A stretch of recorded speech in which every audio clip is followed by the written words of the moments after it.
madaxweynaha jamhuuriyadda iskeed madax banaanida ugu dhawaaqday Soomaaliland Cabdiraxmaan Ciro ayaa ka faa'iideystay fursad uu ka helay isutaga Imaaraadka Carabta. Haddaba maxay tahay fursadda oo madaxweyne Cabdiraxmaan Ciro uu ka faa'iideystay oo ka helay Imaaraadka Carabta? soo dhawaada wadaadayta boqoshadaadii ugu horeysay ku soo biir bartan subscribe saaro page-ka Facebook-na follow soo dheh muuqaalkana like saar aragtidaadana qaybta faallada ku dhiibo misleedahay madaxweyne Cabdiraxmaan Ciro waxa uu ka faa'iideysanayaa fursadaha dahabiga ee uu ka helayo dalka isutaga Imaaraadka Carabta. hagaag madaxweynaha jamhuuriyadda iskeed madax banaanida ugu dhawaaqday ee Soomaaliland Cabdiraxmaan Ciro ayaa ka faa'iideystay fursadda uu ka helay dalka isutaga Imaaraadka Carabta taasoo ahayd markaasi casuumad rasmi ah oo loo fidiyay madaxweynaha maamulka Soomaaliland oo uu ka qayb galay shir caalami ah oo laga hadlayay dhaqaalaha iyo ganacsiga adduunka oo ay soo qaban qaabisay isutaga Imaaraadka Carabta garwadeen ay ka ahayd DP World. shirka ayaa ka dhacay magaalada Abu Dhabi kadib markii uu soo dhamaadayna madaxweyne Cabdiraxmaan Ciro ayaa lala kulansiiyay madaxdii shirka ka qayb gashay. Cabdiraxmaan Ciro iyo wafdigiisa ayaa xalay dhanka kale ka qayb galay kulan casho ah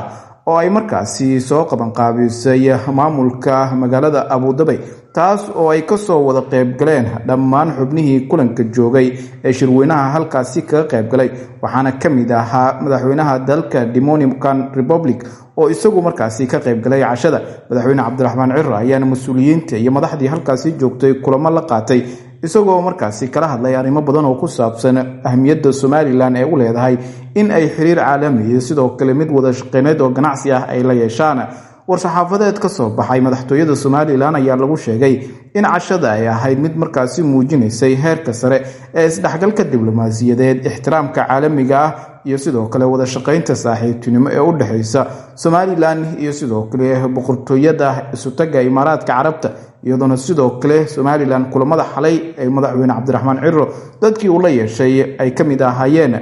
dhaxal sugayaal iyo sidoo kale madax ka socotay boqortooyada Ingiriiska waxaana kamid ahaa David William oo ah markaasi xildhibaan ka tirsan baarlamaanka dalka Ingiriiska. sidoo kale waxa madaxweyne Cabdiraxmaan Ciro intuu kulankaasi uu ku sugnaa uu si gaar ah oo la hadlay madaxdii halkaasi joogtay ee ka socotay dalalka caalamka sida ay Soomaaliland muhiimka ugu tahay in ay aqoonsadaan isla markaana wixii markaasi ka dambeeya ay ka wada hadlaan sidii ay uga wada shaqeyn lahaayeen horumarka iyo sidoo kale ahmiyadda markaasi ganacsiga Soomaaliland uu leeyahay dunida.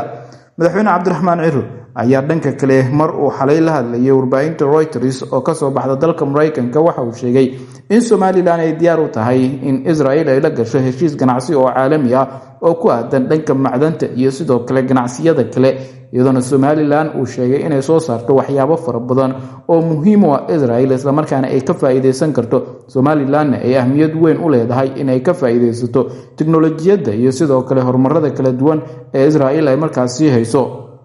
madaxweyne Cabdiraxmaan Ciro ayaa u muuqda in uu wada galaangal siyaasadeed oo ku aadan sidii Soomaaliland qadiyadeeda uu meel fog u gaarsiin lahaa halka dhanka kale madaxda Soomaalida ay u muuqdaan kuwo wali ku heshiin la hanaanka doorashooyinka iyo in markaasi ay ka shaqeeyaan midnimada dalka. Cabdiraxmaan Ciro marka la fiiriyo dhammaan madaxdii Soomaaliland soo martay waxa uu kaga duwan yahay inuu yahay nin qaadanaya go'aamo u muuqda kuwa qariska tuurnimo isla markaana inta badan bulshada Soomaalida iyo dalalka caalamka iyo sidoo kale wadamada Islaamka ay ku tilmaameen go'aamada Cabdiraxmaan Ciro inay yihiin kuwa qariska tuurnimo isla markaana mustaqbal mugdi ah u horseedi kara shacabka guud ahaan Soomaaliyeed gaar ahaan shacabka gobolada waqooyi ee Soomaaliya. marka la fiiriyo Cabdiraxmaan Ciro waxa uu si weyn u danaynayaa isla markaana warbaahinta in badan uu ka sheegaa in uu danaynayo xiriirka Israel in la sii xoojiyo isla markaana loo bedelo mid isdhexgal ganacsi iyo sidoo kale tiknoolajiyadeed. haddaba ma la dhihi karaa Cabdiraxmaan Ciro Soomaaliland waxa uu u horseedayaa dhabo mugdi ah